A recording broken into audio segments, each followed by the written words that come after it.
Peut-on terraformer Mars? Dans cette vidéo, nous allons parler de ce projet gigantesque dont on parle très souvent sur Internet. Mars, aujourd'hui, est une planète aride et sèche, plutôt froide. Il n'y a jamais d'eau liquide en surface. On n'en a jamais observé et on comprend pourquoi. La pression est beaucoup trop faible. De l'eau liquide s'évaporer instantanément. Évidemment donc, sans eau liquide, elle n'est pas propice à la vie telle que nous pouvons l'imaginer. Pas propice aux humains. D'abord, il y a une atmosphère de dioxyde de carbone, de CO2 à 95%, qui est toxique pour la respiration. Et puis surtout, la pression est si basse à la surface que même dans les plaines les plus profondes, le point d'ébullition de l'eau est au plus de quelques degrés Celsius. Ça veut dire que nous, avec notre corps, notre salive, notre sang à 37 degrés, eh bien, on va bouillir, on va avoir plein de problèmes médicaux. Il faut donc un scaphandre, exactement comme sur la Lune, ce qui complique énormément l'exploration spatiale telle qu'envisagée par la NASA, l'Agence spatiale européenne ou les projets de la société SpaceX d'Elon Musk. Au sujet d'Elon Musk, si vous allez au siège de la société SpaceX en Californie, dans le hall, vous verrez une image de Mars différente.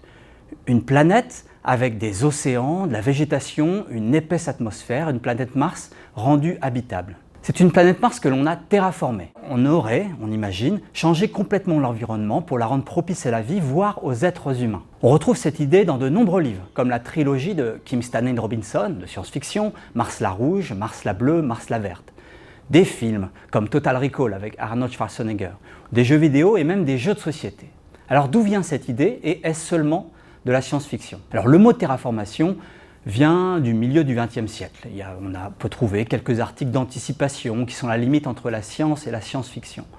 Mais pour moi, l'étude sur la terraformation de Mars est devenue un sujet à la fois scientifique et connu du grand public avec un impressionnant article scientifique qui a fait référence, intitulé « Making Mars Habitable ».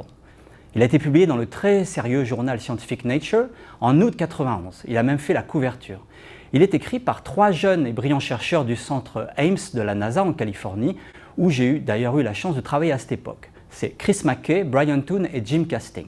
Alors que dit cet article scientifiquement très robuste? Il dit que si on fait l'hypothèse, qui est plausible à l'époque, qu'il y a plein de dioxyde de carbone gelé, du CO2 gelé sous les pôles, ou alors adsorbé dans les pores du régolithe, c'est-à-dire des molécules de CO2 qui sont chimiquement liées avec les cailloux et les interstices entre le sable, par exemple, du sous-sol. Si on commence à chauffer un petit peu la planète Mars, elle va basculer dans un autre état avec une épaisse atmosphère de dioxyde de carbone. Alors comment initier ce chauffage? Depuis 1991, on a imaginé toutes sortes de scénarios. On pourrait par exemple répandre du charbon, des poussières noires sur la glace des pôles qui va absorber plus de rayonnement solaire et chauffer. On pourrait chauffer, les volatiliser, toutes ces glaces polaires avec des bombes thermonucléaires. On cite souvent Elon Musk qui dit qu'il faut envoyer des bombes thermonucléaires sur Mars. Bon, maintenant il dit que c'est peut-être plus sérieux de mettre des miroirs en orbite pour chauffer comme ça en réfléchissant le rayonnement vers ces régions polaires. Plus plausible, et ce qui est le plus étudié, ce serait de mettre des usines chimiques de gaz à effet de serre ultra efficaces de synthèse comme des chlorofluorocarbones et des perfluorocarbones. On en a mis un petit peu dans l'atmosphère terrestre, ça a causé plein de problèmes de pollution et surtout ça a renforcé l'effet de serre. Alors on pourrait le faire sur Mars. Ainsi, on pourrait imaginer que dans leur scénario, une atmosphère de plus d'1 bar de dioxyde de carbone pourrait être produite en, d'après leurs calculs, quelques milliers d'années ou quelques centaines d'années. Alors ce serait pas mal parce que si on a une atmosphère épaisse comme ça, les humains pourraient se promener avec un masque à oxygène, éventuellement avec une doudoune, et on pourrait aussi imaginer planter et cultiver une végétation photosynthétique qui pourrait comme ça consommer le CO2 et recracher de l'oxygène. Et dans leurs calculs, ils proposent même ensuite une deuxième étape qui serait de transformer cette atmosphère de dioxyde de carbone en quelque chose beaucoup plus riche en oxygène pour atteindre à terme une atmosphère respirable pour les humains. Alors, ils estiment qu'il faudrait quand même au moins 100 000 ans. C'est quand même un projet à long terme. Sans compter qu'on n'est pas sûr de trouver assez d'azote pour reproduire une atmosphère pas trop dangereuse pour les humains.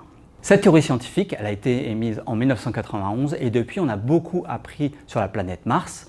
Depuis la fin des années 90, on a eu une vague d'exploration avec de nombreux satellites d'observation en orbite, des engins à la surface, alors qu'à l'époque où cette étude avait été effectuée, on s'appuyait juste sur une mission spatiale, Viking, des années 70, on ne connaissait pas très bien Mars.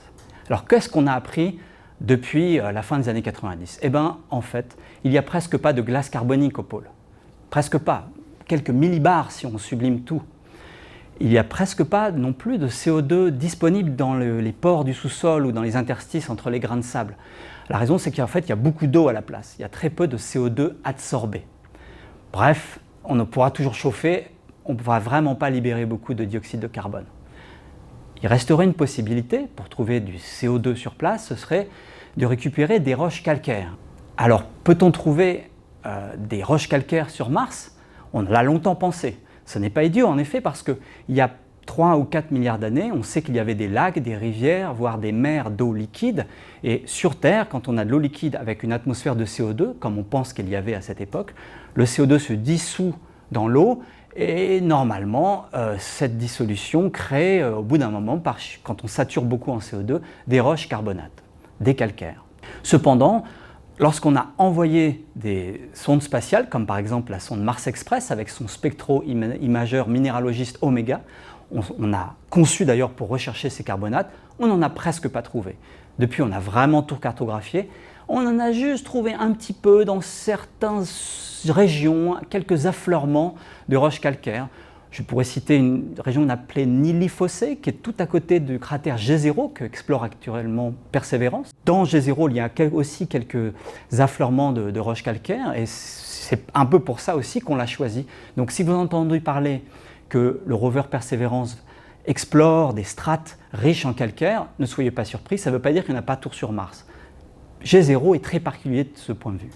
Bref, on pense qu'il n'y a presque pas de roches calcaires sur Mars. Quand on évalue les quantités, on se dit que même si on arrive, d'après nos estimations, à tout vaporiser, ce qui demanderait vraiment un travail énorme, on pourrait ajouter quelques dizaines de millibars au plus, vraiment pas grand-chose. Si on imagine que, sous la surface, très profond, dans très longtemps, quand on aura une technologie avancée, on pourra en trouver de grandes quantités cachées, eh bien pour les vaporiser, il faudra des quantités d'énergie énormes. Un calcul effectué il y a quelques années montre que pour libérer l'équivalent de 1 bar de CO2, il faudrait des millions de bombes thermonucléaires enterrées à des centaines de mètres de profondeur.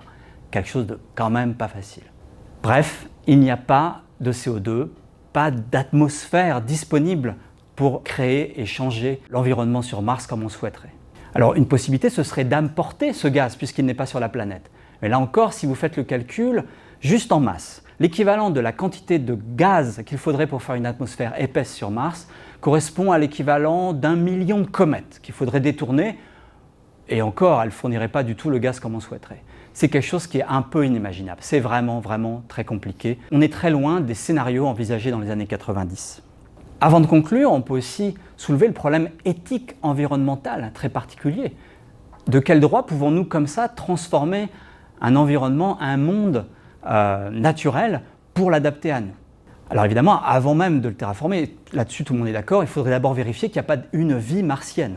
S'il y a une vie martienne indigène, particulière, il faut la protéger. Tout le monde est d'accord. Ensuite, s'il n'y a pas de vie martienne, il y a un débat. Beaucoup pensent que la nature est comme ça, il faut la protéger, on ne va pas modifier les choses. Mais certains disent que l'écologie, ce n'est pas que ça. Ça pourrait être aussi favoriser l'expansion de la vie. L'écologie, c'est quoi? C'est défendre la nature telle qu'elle est ou favoriser la vie? La question se pose.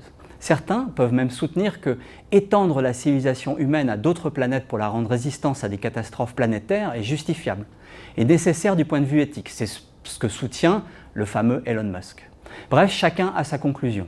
Des gens très sérieux ont soutenu l'idée, par exemple des théologiens humanistes, que c'était une bonne chose d'adapter la planète Mars à l'homme. Pour moi, personnellement, terraformer Mars est aussi absurde que de vouloir réchauffer l'Antarctique pour créer des plages ou des champs de carottes.